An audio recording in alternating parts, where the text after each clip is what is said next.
20% पानी पर ही सीमित अधिकार मिला है। यह क्या तमाशा है बॉस? और इसलिए आज तक जम्मू कश्मीर में वाटर स्टोरेज की व्यवस्था नहीं बन पाई। इससे जम्मू कश्मीर को सालाना 80 करोड़ रुपए के बिजली उत्पादन का नुकसान होता है। इस समझौते की वजह से ही अब तक भारत अपने डैम्स का सही से रखरखाव नहीं कर पाया, उसका नुकसान अलग है। सिंधु जल समझौते के समय कैसे भारत के हितों को नजरअंदाज किया गया, आज आपको जानना चाहिए। और नरेंद्र मोदी ये गलती सुधार रहे हैं।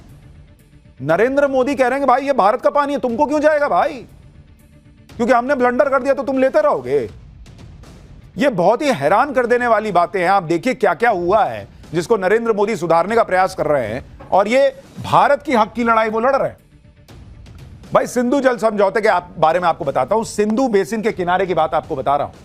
यहां पे खेती की कुल जमीन अगर आप देखेंगे, सिंधु बेसिन में खेती की कुल जमीन जो वहां पर मौजूद थी उस समय, वो थी 650 लाख एकड़।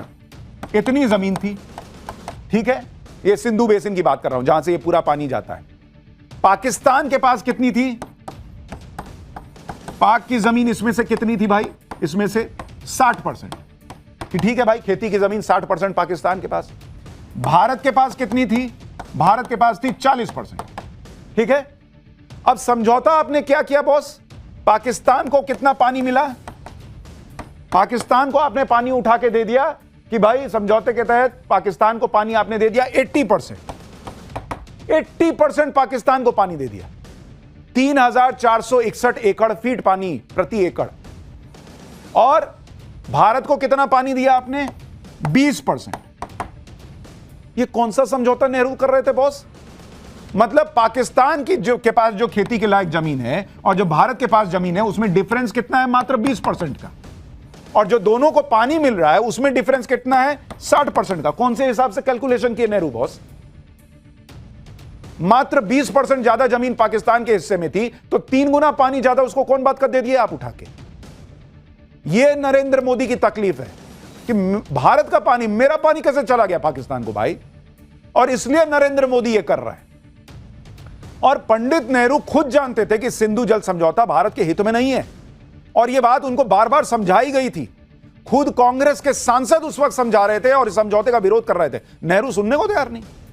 सिंधु जल समझौते को लेकर 30 नवंबर 1960 को लोकसभा में 2.5 घंटे के करीब बहस चली, चर्चा चली, और इसमें कांग्रेस के ही कई सांसदों ने इस समझौते का विरोध किया। राजस्थान और पंजाब के कांग्रेस सांसदों ने सिंधु जल समझौते का मसौदा तक सदन में फाड़ दिया कि भाई राजस्थान का नुकसान होगा, पंजाब का नुकसान होगा। क्या कर रहे हैं आप नेहरू जी? कांग्रेस सांसदों का कहना था कि इस समझौते से पंजाब और राजस्थान में फसलों का उत्पादन बुरी तरह प्रभावित होगा। एक सांसद अशोक मेहता ने तो यहां तक कह दिया कि जिन लोगों को देश के हितों की रक्षा करनी चाहिए, वही लोग देश को धोखा दे रहे हैं।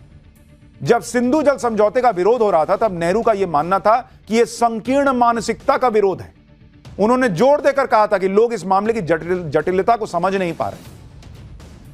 लेकिन 3 महीने के अंदर ही 28 फरवरी 1961 को नेहरू ने खुद अपनी गलती को माना और कहा कि मुझे लगता था कि यह समझौता हमारे लिए अन्य परेशानियों पर समझौते का रास्ता खोलेगा, लेकिन हम जहां थे वहीं पर अटके हुए। तो आपको तो 3 महीने में समझ में आ गया कि पाकिस्तान भरोसे के लायक नहीं है, पाकिस्तान सुधर नहीं सकता, पाकिस्तान समझ नहीं सकता। आपके कांग्रेस के सांसद नेहरू को समझाते रह गए कि बॉस ये गलत कर रहा है, नहीं सुने। प्लेट में उठा के भारत के हक का पानी दे दिया कि लो ले जाओ भाई। 3 महीने में आपको तो समझ में आ गया कि गलती हो गई, लेकिन वो सुधारे क्यों नहीं गलती? वो सुधारने के लिए कोई नरेंद्र मोदी लग रहा है, और नैरेटिव ये बन रहा है कि नरेंद्र मोदी पाकिस्तान का पानी ले रहा है। पाकिस्तान का पानी नहीं ले रहे हैं बॉस, हमारा पानी है जो किसी ने उठा के दे दिया था। प्रधानमंत्री नरेंद्र मोदी कई